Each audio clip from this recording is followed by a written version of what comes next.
okay, you are driving these amazing cars, and I see you're rigged up. How much do you need to know to actually do that and make it look real? I knew everything. Really? I did a lot of stunt training with the incredible stunt team, and they prepared me for everything we did. Whether or not I did the stunt team would say, okay, remember here you're doing a 90 and then drifting into this, into this corner, and so remember you're gonna first you're gonna pull the E, get the lockup, soft input, you're turning to the left, and then counter steer, and then put the E down, and then clutch in. And so like they told me exactly, remember this is what you do here, because we practiced it in a parking lot with cars. So I actually did learn how to do the driving. And then even when I wasn't driving, I was never doing random wheel movements. I was always doing exactly what the stunt driver would have been doing. But of course, I mean, I probably wouldn't have been able to pull off the stunts, but at least it was close to what they were supposed to be. Nice. Well, it looked real. Thank you. Now, I'm going to ask you guys, one of the things I think is interesting about Edgar is he always gives actors a chance to kind of stretch themselves and go in a different place. Both of you, I don't think I've ever seen in this type of role. You're badass, and you're both so intense. Well, it's nice. It's nice. You're right. I mean, Edgar kind of thinks out of the box in every way, and I think this movie is sort of thinking out of the box in many ways.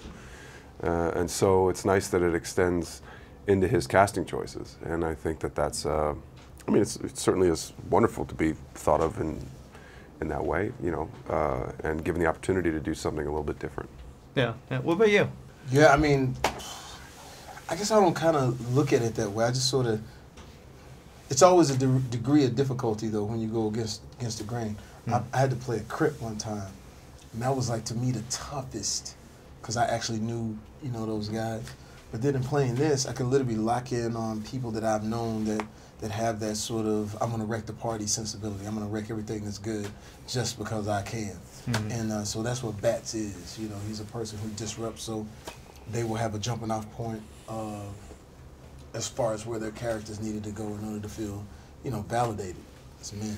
Well, it's also surprising to see, this is really Edgar's first time out of the Coronado trilogy, doing something very American.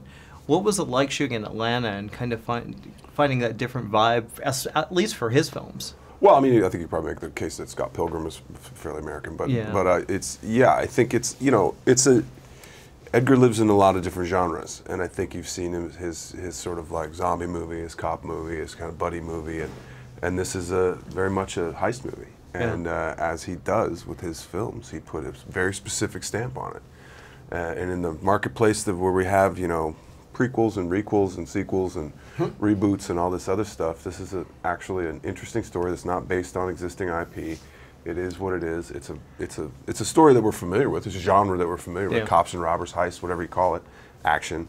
But it's done in a way that we haven't seen it before, and that's refreshing. And I think given a marketplace that's really jammed with stuff that we have seen before, it's nice to see something original.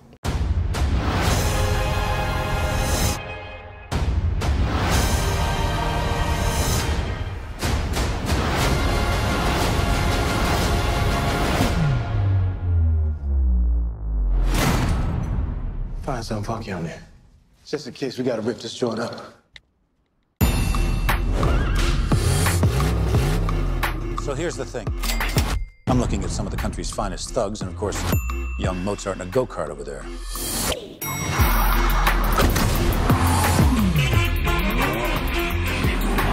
People love great bank robbery stories, so let's give them something bold and brazen as to talk about over their lattes. What you listening to? Oh, let me check. Tequila!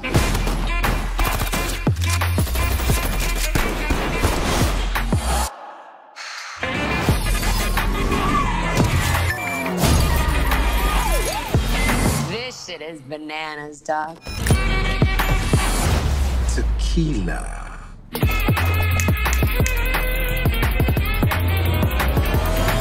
Well, aren't you the lucky one? That's right. You tell him, baby.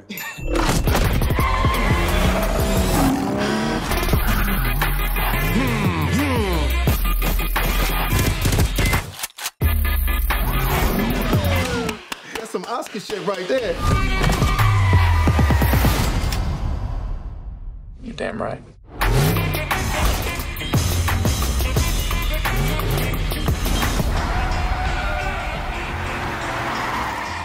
I'm sorry, ma'am.